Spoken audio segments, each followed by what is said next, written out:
Today we are going to talk about rational and irrational numbers. All of the numbers that we've been studying so far are real numbers. Real numbers can be broken apart into two different categories, rational and irrational. So let me explain further what those categories mean. So first of all, a rational number is any number that can be written as a ratio or a fraction. Inside the word rational, we have the word ratio. Remember, a ratio is when you're comparing two things, and one of the ways that you can write a ratio is to write it as a fraction. So, again, a rational number is any number that can be written as a fraction. So let's look at some examples of numbers that can be written as fractions. So first of all, the obvious thing is any fraction can be written as a fraction, right? So if I have 1/3 or I have 2/5, those fractions are going to be rational numbers because they are fractions. If I give you a number like 2, how could I write the number 2 as a fraction? If you said to put it over 1, then you are right. So 2 is the same thing as 2 over 1, so it is also a fraction. If I give you -5, I can make it into a fraction by writing it over 1. I could give you 0. 0 can be written over 1. So basically, all of what we're going to call integers, positive and negative whole numbers, and 0, all of those numbers can be made into fractions by putting them over 1. So we have those numbers, we have the fractions. We also can have some decimals that could be changed into fractions. Let's start with terminating decimals. Remember, terminating means to end. So if I give you a decimal that ends like 0.2, that is the same thing. Think about how you read it. It's the same thing as 2/10. So I just changed that decimal into a fraction. You could simplify that to 1/5. If I give you 0.75, how do I read that? It has 2 decimal places, so I could write that as 75 hundredths. And I can simplify that to 3/4. But the point is, any terminating decimal, a decimal that ends, can always be written as a fraction. Just think about how you read it. Now let's look at some repeating decimals. If I give you the repeating decimal 0.3 with the bar over it, so it's 0.3 repeating, we have learned that we can change any repeating decimal into a fraction. We put the thing that's repeating on the top, so the 3 is repeating, it goes in the numerator. Since there is only one number repeating, I put 19 in the bottom, and I've just made that repeating decimal into a fraction. So that is a rational number, and 3/9 equals 1/3. If I would give you 0.18, where both the 1 and the 8 are repeating, remember we can change that into a fraction by putting the 2 numbers that repeat in the numerator. Since there are 2 numbers that repeat, I put 99 in the denominator. And then you could go ahead and simplify that. But the point is that repeating decimals can all be changed into fractions. Finally, perfect squares can be rational numbers, or made into fractions, because they can be simplified. So if I give you, for instance, the square root of 25, that is a perfect square. And to simplify that, I know that the number that's multiplied by itself to give me 25 is 5. And 5 can be written as a fraction if I put it over 1. So perfect squares are also rational numbers. Let me show you one more example. Let's say I give you the negative square root of 49. Well, what's the square root of 49? If you thought 7, then you are right. Because of the negative sign in front, this is -7. And again, I can make it into a fraction by putting it over 1. So any number that can be changed into a fraction is a rational number. Remember, it has the word ratio in it, which means fraction. So, plain fractions, any integer, positive or negative or 0, can be made into a fraction by putting them over 1.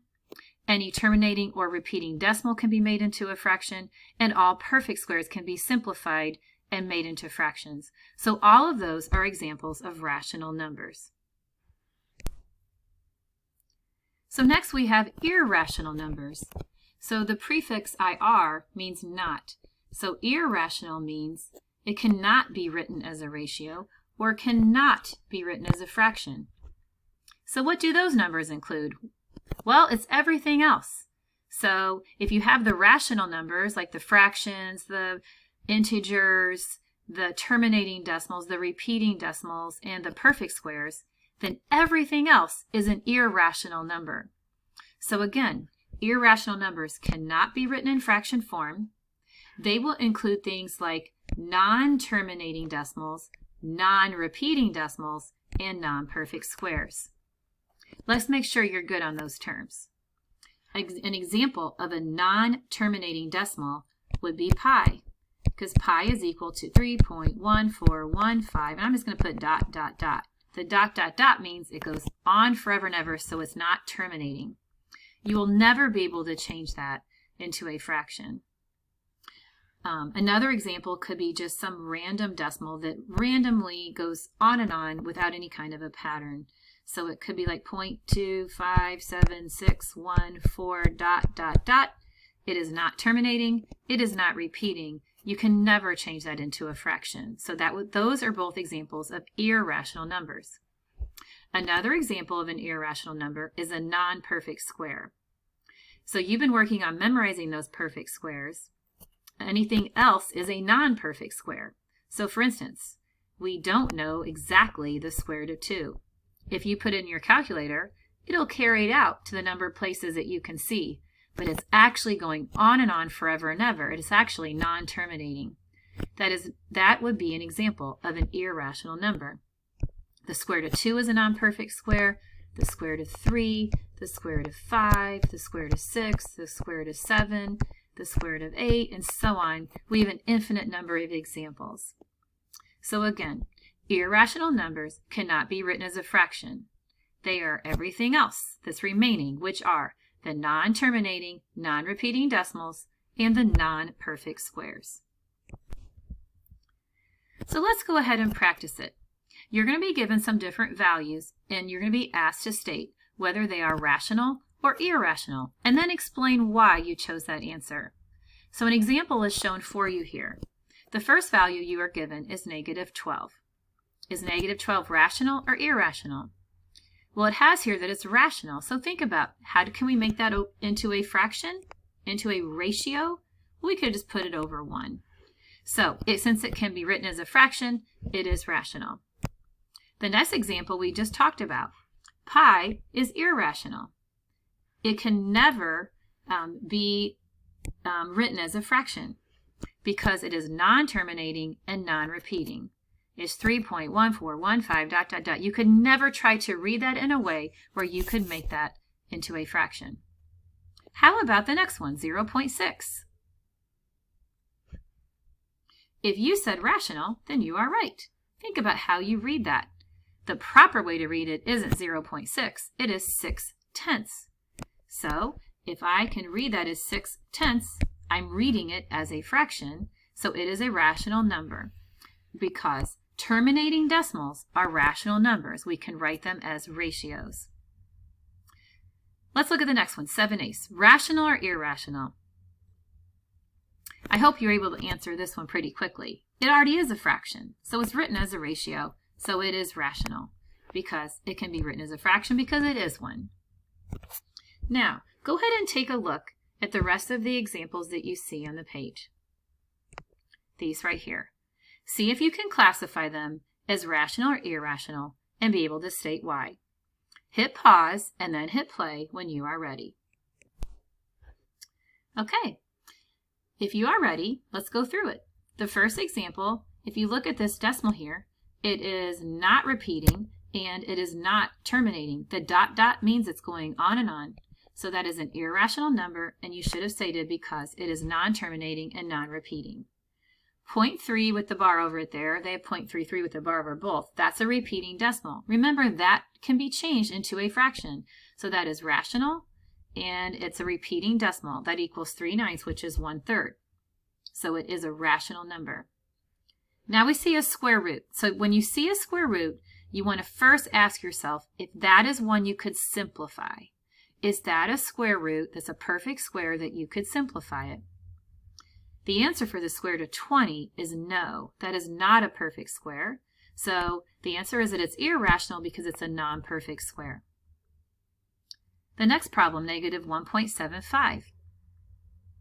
If you said rational, then you are right. It is a terminating decimal, and all terminating decimals, that should say terminating decimal, not terminating square. Sorry, my handwriting is terrible. Trying to write on this computer screen. It is a terminating decimal, so therefore it is a rational number. Think about how you read that. It's negative 1 and 75 hundredths. So you could put it as a fraction, negative 1 and 75 over 100. Finally, we have the negative square root of 121. And again, I'm warning you, when you see a square root, what you should do is you should see if you can simplify it first. Is it a perfect square?